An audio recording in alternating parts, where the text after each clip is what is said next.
Hello and welcome to the Insight in 15. I'm Stuart Burt, and today we're doing something slightly different for the end of the year. We're looking back at some of the highlights from our episodes across the podcast. We've touched lots of different business issues, whether it's agentic AI, whether it's tariffs, or whether it's cybersecurity as well. Let's take a look at some of the best moments. What is agentic AI and what's the difference to the other types of AI that we've seen?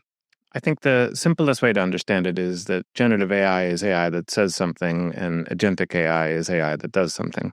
And the idea is that you could really truly automate end-to-end processes. The way of deploying AI that we describe when we talk about agentic has to be the way that we do it. It has to start to take actions for us if we're going to get the efficiencies. This isn't just a 5% productivity increase. This is a 98% productivity increase. I wanted to just get to grips with where we are at right now on tariffs, because clearly a lot has happened since April. We had the so-called Liberation Day. We then had a 90-day pause that was supposed to come to an end end of last week. We now have a new deadline of the 1st of August. Yeah, I mean, these developments in recent months have completely shaken up the way that we look at global trade. There has been a tariff announcement every 3 to 5 days, with last week there being a tariff announcement every day. Stay informed, pay attention to what's going on in the news, but I wouldn't necessarily jump to any conclusions. Get back to your data, model it out, and see what the potential impact would be. What are you hearing from the business leaders that you speak to today in terms of their hopes and potentially their fears about what is coming down the track in the next budget? There is a gap that's going to need to be fixed, and therefore there are going to be more tax rises. I don't expect any significant changes to corporation tax. My feeling this year is fairness means imposing more taxes on people who certain people or think tanks consider don't pay their fair share at the moment.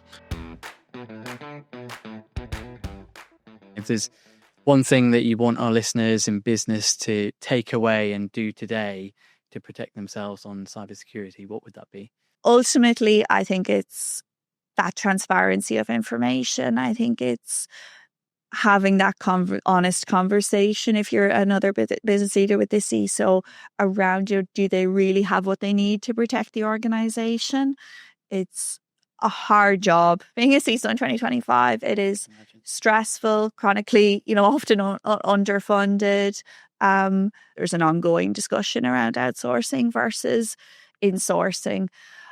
I guess from my point of view, I think it's maybe too purist to kind of say one is higher or lower risk than the other. What's important to remember is, unfortunately nowadays, every organization is a target. That's it for the Insight in 15, and also as my time as host of this podcast. Join us in the new year when we're going to have a new host and plenty more business topics to discuss. In the meantime, Happy New Year.